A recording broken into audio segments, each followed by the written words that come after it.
Disclaimer, इस story के किसी भी हिस्से को वास्तविक जीवन की घटनाओं या लोगों के साथ जोड़ने का प्रयास नहीं करना चाहिए। यह स्टोरी केवल मनोरंजन और शैक्षिक उद्देश्यों के लिए बनाई गई है। चैप्टर 6, अजनबी लड़की, छिपे हुए राज। मैंने दरवाजा खोला तो सामने वही लड़की खड़ी थी, बिल्कुल वैसी ही जैसी तस्वीर में दिखाई गई थी।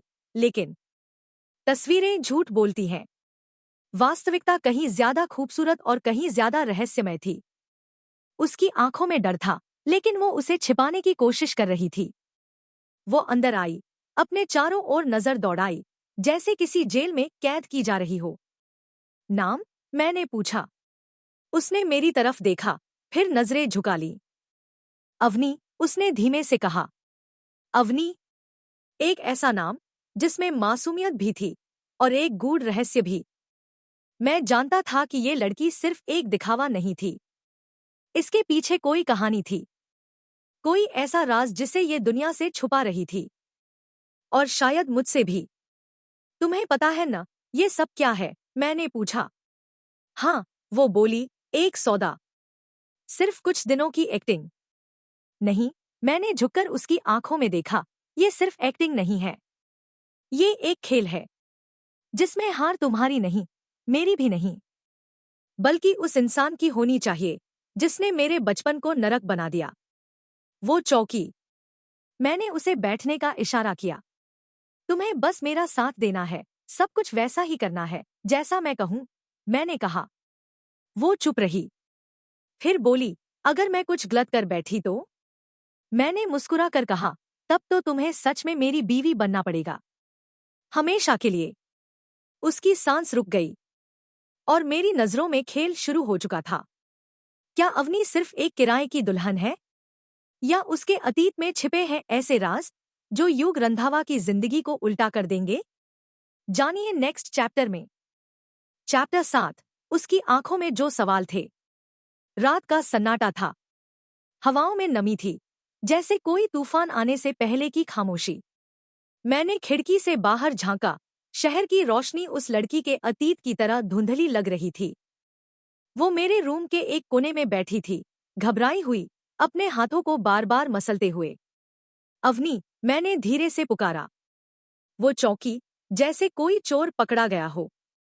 यहाँ डरने की कोई जरूरत नहीं है, ये घर अब तुम्हारा भी है, मैंने कहा। वो कुछ देर मुझे घूरती रही, फिर बोली, क्या ये सब सच है?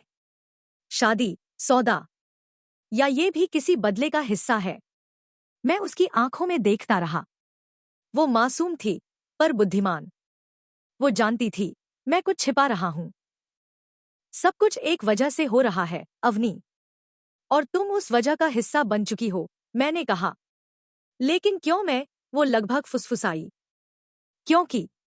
मैंने गहरी सांस ली। मेरे दुश्मन को सिर्फ एक चीज तोड़ सकती है, उसकी ही दुनिया से कोई, और तुम उसी दुनिया की परछाई हो। वो सिहर उठी। मैंने आगे बढ़कर उसका हाथ थामा। मैं तुम्हें नुकसान नहीं पहुंचाऊंगा, पर हाँ, इस रास्ते में तुम्हें अपनी मासूमियत को कुर्बान करना होगा। उसकी आंखों से एक मोती सा आंसू गिरा, लेकिन उसने उसे पोंछा नहीं। मैं तैयार हूं। 3 शब्द, लेकिन उनमें कितना दर्द था, कितनी सहमति और कितनी जंग। जब युग और अवनी एक फेक शादी की पार्टी में जाते हैं, तो वहां कोई ऐसा चेहरा सामने आता है जो अवनी की जिंदगी से जुड़ा है, और युग को उसका अंदाजा भी नहीं था। जानिए नेक्स्ट चैप्टर में। चैप्टर 8, नकली रिश्ते में छुपी असली पहचान। हम दोनों पार्टी के लिए तैयार हो चुके थे। अवनी को देख मैं कुछ पल के लिए भूल गया कि ये शादी एक सौदा थी। वो सादा नीली साड़ी में थी, लेकिन उसकी आंखों की गहराई ने मेरे दिल में अजीब सी हलचल पैदा कर दी। कैसी लग रही हूं? उसने धीमे से पूछा। मैंने एक पल को उसकी तरफ देखा। खूबसूरत, पर खतरे की तरह। वो हल्की सी मुस्कुरा दी, लेकिन उसकी मुस्कान में बेचैनी छुपी थी। हम दोनों पार्टी हॉल में पहुंचे। वहां मेरे बिजनेस राइवल्स, पॉलिटिशियन और मीडिया सब मौजूद थे। सबने हमारी जोड़ी को देखा। कैमरे चमकने लगे।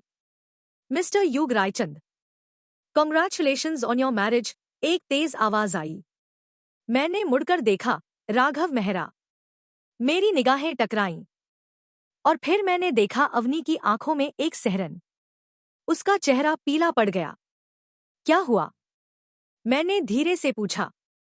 अवनी ने धीमी आवाज में कहा, वो आदमी मेरा सौतेला भाई है। मैं स्तब्ध रह गया। राघव? मैंने पूछा। उसने सिर हिलाया। पर तुमने कभी बताया नहीं। मुझे नहीं पता था कि वो यहीं होगा। मैंने सोचा था मेरी जिंदगी से जा चुका है। राघव हमारी ओर आया, मुस्कराया और अवनी को देखकर बोला, तुम अब भी जिंदा हो? तुम्हें तो मर जाना चाहिए था। वैसे शादी के लिए बधाई। मैंने उसके चेहरे पर झूठी मुस्कान को पढ़ लिया। वो इस शादी को झूठ मानता था और शायद उसके पास कोई सबूत भी था। राघव, मैंने शांति से कहा, तमीज से बात करो। अब ये मेरी पत्नी है। उसने मेरी तरफ देखा। अभी के लिए। जब तुम्हें पता चलेगा कि ये लड़की क्या छुपा रही है, तब शायद तुम भी छोड़ दोगे इसे। अवनी कांप रही थी। मैंने उसका हाथ थामा और पार्टी हॉल से बाहर निकल आया। अवनी, सच बताओ, क्या बात है? वो रो पड़ी। युग, मैं तुमसे झूठ नहीं बोलना चाहती, लेकिन मेरा अतीत बहुत गंदा है। मैं उस दुनिया से भागी हूं जहां इंसानियत को बेचा जाता है। मेरे कदम थम गए। तुम किस दुनिया की बात कर रही हो? मैंने गहराई से पूछा। जहां औरतें बिकती हैं, और मैं उनमें से एक बनने से पहले भाग आई थी। युग जानता है कि इस लड़की की सच्चाई अब उसकी दुनिया को हिला सकती है। पर क्या वो उसे अब भी स्वीकार करेगा? और क्या राघव की धमकियां कोई बड़ा राज उजागर करेंगी? जानिए नेक्स्ट चैप्टर में। चैप्टर 9, नकली नाम, असली एहसास। रात का सन्नाटा पूरे बंगले में गहराता जा रहा था, लेकिन मेरे अंदर का तूफान अब थमने का नाम नहीं ले रहा था। अनाया मेरे कमरे के सोफे पर बैठी थी और मैं खिड़की के पास खड़ा हुआ उस परछाई को देख रहा था जो चुपचाप सब कुछ सह रही थी। तुम्हें डर नहीं लगता मुझसे? मैंने पहली बार उसकी ओर देखकर पूछा। वो चौंकी, फिर बोली, डर लगता है, लेकिन उससे ज्यादा खुद पर गुस्सा आता है कि क्यों मैं यहाँ हूँ। तुम्हें क्या लगता है मैं तुम्हारे साथ क्या करने वाला हूँ? मैंने उसकी ओर कुछ कदम बढ़ाते हुए पूछा। वो एक पल के लिए झिझकी, लेकिन फिर बोली, जो अब तक सबने किया, इस्तेमाल। उसका जवाब मेरे सीने में किसी हथौड़े जैसा गिरा। मैं वहीं रुक गया। अनाया के चेहरे पर अब खौफ नहीं था, बल्कि एक हिम्मत थी, शायद टूटने की हद तक मजबूत। मैं तुम्हारा इस्तेमाल नहीं कर रहा, मैंने गहरी आवाज में कहा। मैं तुम्हें एक नाम दे रहा हूँ। भले ही वो नकली है, लेकिन इस दुनिया के सामने अब तुम मेरी बीवी हो, अनाया वीर राठौड़। नाम बदलने से सच्चाई नहीं बदलती, उसने कहा, और ना ही रिश्ता बनता है। मैं उसकी आंखों में झांक रहा था, और वो मेरी। इस नकली रिश्ते में कुछ तो था जो दिल को चुभ रहा था, कुछ जो सच्चाई के करीब था। तुम्हें अगर लग रहा है कि ये रिश्ता बस एक कागज का टुकड़ा है, तो तुम गलत हो। मैं अब उसके बहुत करीब था। ये खेल अब मेरे हाथ से निकल रहा है, अनाया। तो छोड़ दीजिए ये खेल। वो फुसफुसाई। मैंने उसकी ठोड़ी पकड़कर उसे अपने करीब किया। अब ये सिर्फ खेल नहीं रहा, अब ये मेरे एहसास का हिस्सा बन गया है, और ये एहसास मुझे डराने लगा है। जानिए नेक्स्ट चैप्टर में। चैप्टर 10, वो तस्वीर जो सब बदल गई। सुबह की रोशनी कमरे में हल्के हल्के उतर रही थी, लेकिन मेरे दिल में जो अंधेरा था वो कम होने का नाम नहीं ले रहा था। अनाया अब मेरी जिंदगी का हिस्सा बन चुकी थी, चाहे नाम के लिए ही सही। लेकिन मैं जानता था ये रिश्ता अब सिर्फ नाम का नहीं रहा। मैं अपने ऑफिस के पुराने ड्रॉर में कुछ फाइलें तलाश रहा था जब एक भूली बिसरी फोटो मेरी नजर में आई। एक पुरानी तस्वीर जिसमें मैं था, और वो लड़की भी, जो हूबहू अनाया जैसी दिख रही थी। मेरा दिल जोर जोर से धड़कने लगा। ये कैसे हो सकता है? मैंने खुद से पूछा। उस तस्वीर में मैं 20 साल का रहा होऊंगा, और वो लड़की, उसके चेहरे की मुस्कान, उसकी आंखों की चमक, बिल्कुल अनाया जैसी थी। क्या अनाया? मैंने तुरंत उस तस्वीर को उठाया और अनाया के पास पहुंचा। वो लाइब्रेरी रूम में बैठी कुछ पढ़ने की कोशिश कर रही थी। ये देखो, मैंने तस्वीर उसकी ओर बढ़ाई, तुम ये हो? वो तस्वीर को देखकर एक पल के लिए सन्न रह गई। उसका चेहरा फीका पड़ गया, जैसे उसके अंदर का खून सूख गया हो। ये मेरी माँ है। उसकी आवाज कांप रही थी। क्या? मैंने चौंक कर पूछा। हाँ, मेरी माँ। वो भी एक ज़माने में इस शहर में किसी बड़े आदमी की नकली पत्नी बनी थी और फिर गायब हो गई। उसका गला भर आया। किसके लिए? मैंने धीरे से पूछा। उसने मेरी आंखों में देखते हुए कहा, वीर राठौड़ नाम के एक आदमी के लिए। मेरे शरीर में जैसे करंट दौड़ गया। वीर राठौड़, मेरा भाई, जिसे हमने सालों पहले खो दिया था। तुम्हारी माँ का नाम क्या था?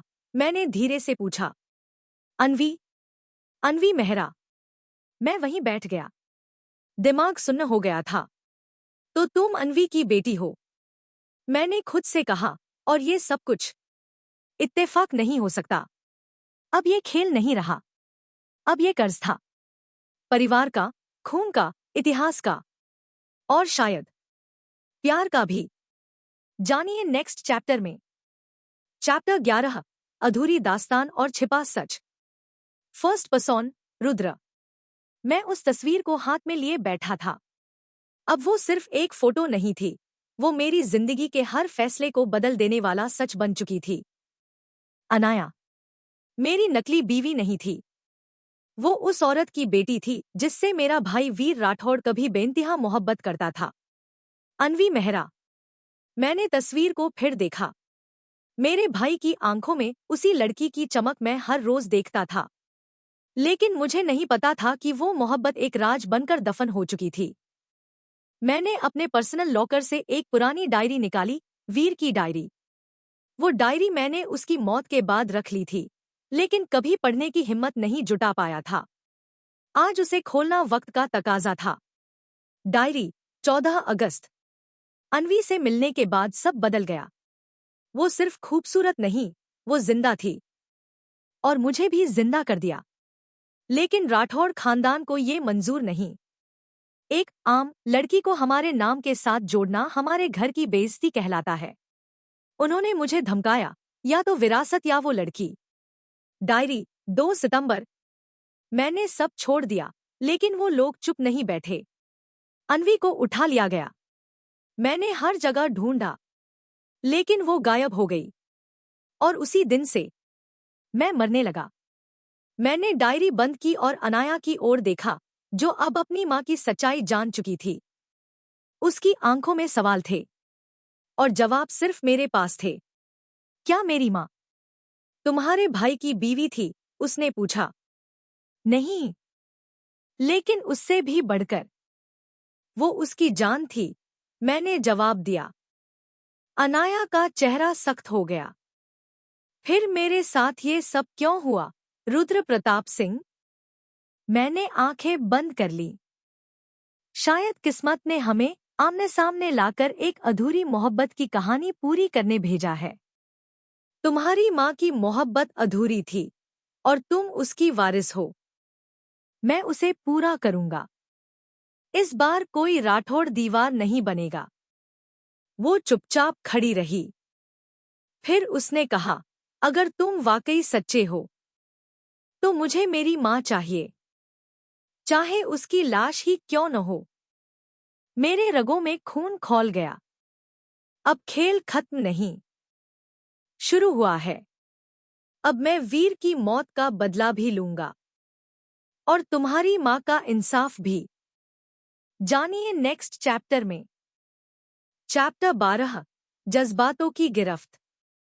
रात के अंधेरे में युग रंधावा की गाड़ी तेजी से दिल्ली की सड़कों को चीरती हुई निकल रही थी।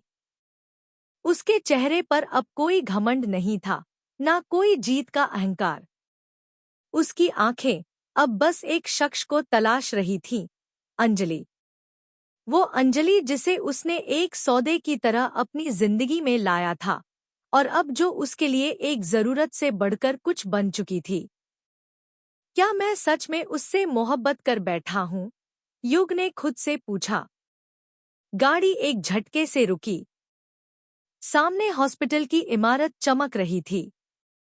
किसी से खबर मिली थी कि अंजलि वहां आई थी। लेकिन क्यों? हॉस्पिटल के रिसेप्शन पर पहुंचा तो नर्स ने सिर झुकाकर कहा, मैम ऑपरेशन थिएटर में है। कौन सा ऑपरेशन? युग का दिल एक पल को थम गया। मैम को ब्लड लॉस हुआ है, इमरजेंसी में लाई गई थी। युग की सांसें जैसे रुक गईं। उसके अंदर कुछ दरक रहा था, कुछ ऐसा जो अब तक उसने खुद से भी छुपा रखा था। ऑपरेशन थिएटर के बाहर वक्त जैसे ठहर गया हो। युग दीवार से टिककर खड़ा था। आंखें बंद थीं, लेकिन अंदर हजार सवाल कौंध रहे थे। अगर उसे कुछ हो गया तो? अगर उसने कभी माफ नहीं किया तो? क्या वो जानती है कि अब वो सिर्फ हायर की गई बीवी नहीं रही? वो रात युग की जिंदगी की सबसे लंबी रात थी। पहली बार उसे एहसास हुआ कि मोहब्बत वो चीज है जो किसी प्लानिंग से नहीं आती। वो दिल के गहराइयों से उठती है और इंसान को तोड़कर फिर से नया बनाती है। अगली सुबह डॉक्टर ने आकर कहा, वो अब खतरे से बाहर हैं। आप मिल सकते हैं। युग बिना कुछ कहे कमरे की ओर बढ़ा। अंजलि बेहोश पड़ी थी, लेकिन उसके चेहरे पर अब भी वही सादगी थी, वही मासूमियत जिसने युग की दुनिया को हिला दिया था। वो उसके पास बैठा, धीरे से उसका हाथ पकड़ा और बोला, मैंने तुम्हें खरीदा था, लेकिन अब मैं खुद तुम्हारा हो चुका हूं। पूरी तरह, बिना किसी सौदे के।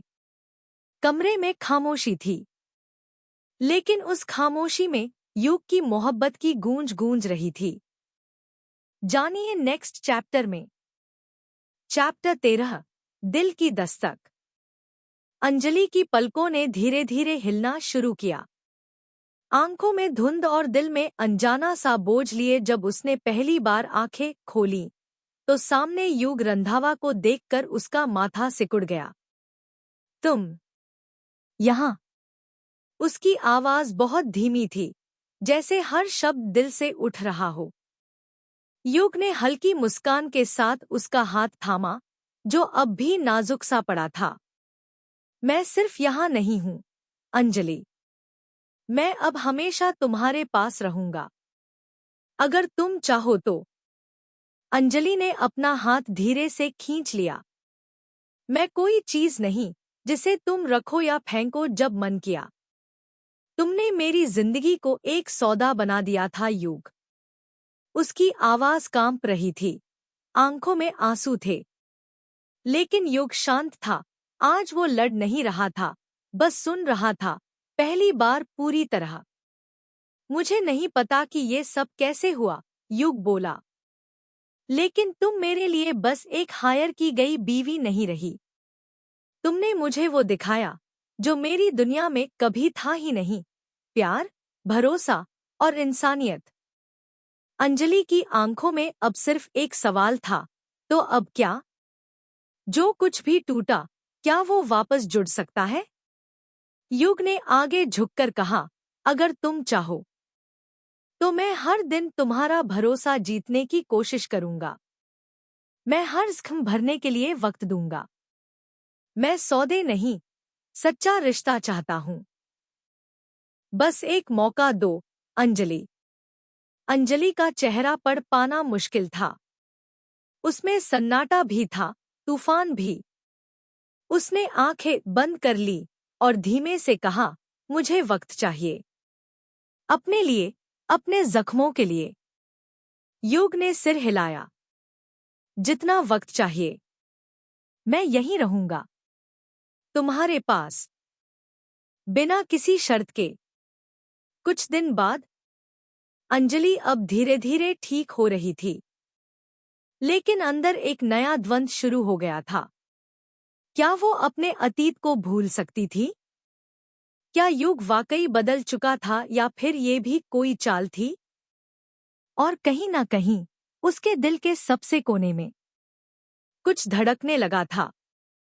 एक रिश्ता जो मजबूरी में शुरू हुआ था, अब अपनी सच्चाई तलाश रहा था। जानिए नेक्स्ट चैप्टर में। चैप्टर 14 मोहब्बत या माया। अंजलि अब अस्पताल से डिस्चार्ज हो चुकी थी। शरीर के जख्म भरने लगे थे, लेकिन जो दिल पर थे वो हर रात करवटें बदलते हुए उसे जागते रहने पर मजबूर करते। युग ने उसकी देखभाल में कोई कमी नहीं छोड़ी थी, लेकिन अंजलि जानती थी किसी के अच्छे होने से अतीत का हिसाब खत्म नहीं हो जाता। वो अपने पुराने घर नहीं बल्कि शहर के एक शांत नई जगह पर रहने लगी थी, जहां कोई उसे हायर की गई वाइफ की नजरों से न देख सके। एक सुबह दरवाजे पर दस्तक हुई। अंजलि ने खोला तो सामने खड़ा था युग, अपने हाथ में एक छोटा पौधा लिए। क्या मैं अंदर आ सकता हूँ? युग ने पूछा। अंजलि कुछ पल उसे देखती रही, फिर धीरे से दरवाजा खोल दिया। ये क्या है? उसने पौधे की ओर इशारा किया। ये तुलसी नहीं, और ना ही कोई डेकोरेशन है। ये ब्लीडिंग हार्ट का पौधा है, युग बोला। Bleeding heart? अंजलि ने हैरानी से पूछा। हाँ, युग मुस्कराया। एक ऐसा फूल जो हर मौसम में नहीं खिलता, और जब खिलता है तो लगता है जैसे दिल से खून टपक रहा हो। बिल्कुल वैसे ही जैसे हम दोनों के दिलों ने किया। कुछ पल कमरे में खामोशी छा गई। तुम अब भी मुझसे प्यार करते हो? अंजलि ने सीधे पूछा, पहली बार बिना झिझक। युग की आंखों में बिना लफ्जों के जवाब था। मैं तुमसे पहली बार तब प्यार करने लगा था जब तुमने मेरे लिए सबके सामने खड़ी होकर कहा था कि मैं इंसानियत भूल चुका हूं। और मैं सच में भूल गया था, अंजलि। और अब? उसने फिर पूछा। अब मैं हर दिन खुद को फिर से इंसान बनाना चाहता हूं। तुम्हारे लिए, तुम्हारे साथ। अंजलि की आंखों से दो बूंदें गिरी। वो नहीं जानती थी कि ये आंसू मोहब्बत के थे या अपने ही टूटे भरोसे के, लेकिन उसने पौधे को थाम लिया और बिना कुछ कहे उसे बालकनी में रख दिया। युग समझ गया, ये इजाजत थी, शुरुआत थी। शायद मोहब्बत अब वाकई में दस्तक दे चुकी थी। लेकिन क्या ये माया निकलेगी या मंजिल? जानिए नेक्स्ट चैप्टर में।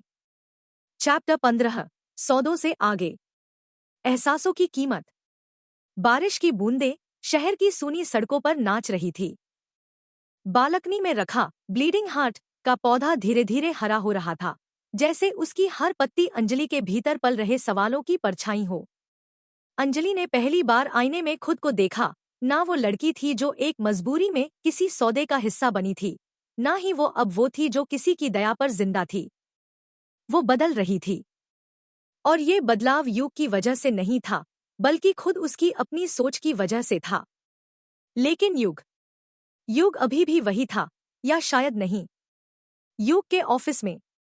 सर, मिस रिद्धिमा आई हैं, सेक्रेटरी ने दरवाजा खटखटाते हुए कहा। युग का माथा तन गया। क्यों आई है अब? उसने खुद से पूछा। रिद्धिमा, वही लड़की जिसने कभी युग से प्यार का नाटक किया और अंजलि को नीचा दिखाने के लिए उसे सबक सिखाना चाहा। वो अंदर आई, तेज हील्स की आवाज के साथ। युग, तुम बदले नहीं, उसने मुस्कुराते हुए कहा। और तुम भी नहीं। तुम्हारे पास अब भी टाइम है दूसरों की जिंदगी में जहर घोलने का, युग ने तीखे स्वर में कहा। तुम अंजलि के पीछे अपना बिजनेस, नाम और सब कुछ दांव पर लगा रहे हो। क्या वो वाकई इसकी हकदार है? रिद्धिमा ने कहा। हकदार? अंजलि हक नहीं, मेरी जरूरत है। वो मुझे इंसान बनाती है, और तुम मुझे वो बनने पर मजबूर करती हो जिससे मुझे नफरत है। युग का जवाब ठंडा लेकिन धारदार था। रिद्धिमा ने उसकी आंखों में देखा, जहां एक सच्चा इश्क झलक रहा था। तुम पागल हो गए हो, उसने कहा और बाहर निकल गई। शाम को अंजलि के घर। अंजलि ने दरवाजा खोला तो सामने युग खड़ा था, हाथ में चॉकलेट और एक पुराना फोटो फ्रेम। ये क्या है? अंजलि ने पूछा। हमारा पहला फोटो, जब हमने पहली बार साथ डिनर किया था। वो डिनर जो डील का हिस्सा था, पर उस रात मैंने पहली बार तुम्हारे साथ सुकून महसूस किया था। अंजलि ने फ्रेम को छुआ। तस्वीर में दो लोग हंस रहे थे, लेकिन आज उनकी हंसी के पीछे बहुत कुछ बदल चुका था। तुम बार बार आकर मेरे दिल को उलझा क्यों देते हो? उसने सवाल किया। क्योंकि मैं नहीं चाहता कि तुम अकेली रहो, और मैं खुद भी अब अकेला नहीं रह सकता। लेकिन मेरी जिंदगी कोई बिजनेस प्लान नहीं जिसे तुम रिनेगोशिएट कर सको, अंजलि बोली। ये अब कोई डील नहीं है, अंजलि। ये मोहब्बत है। और अगर तुम चाहो तो हम एक नई कहानी शुरू कर सकते हैं, बिना किसी कॉन्ट्रैक्ट के, सिर्फ एहसासों पर भरोसा करके। अंजलि कुछ नहीं बोली, लेकिन उसकी आंखें, वो बोल रही थी। और शायद ये शुरुआत थी उस अधूरी कहानी की जिसे कभी जबरन लिखा गया था, लेकिन अब उसे प्यार के हाथों से पूरा होना था। नेक्स्ट चैप्टर में और भी दिलचस्प मोड़ आने वाले हैं। आज का एपिसोड कैसा लगा? अपनी राय कमेंट में जरूर बताएं।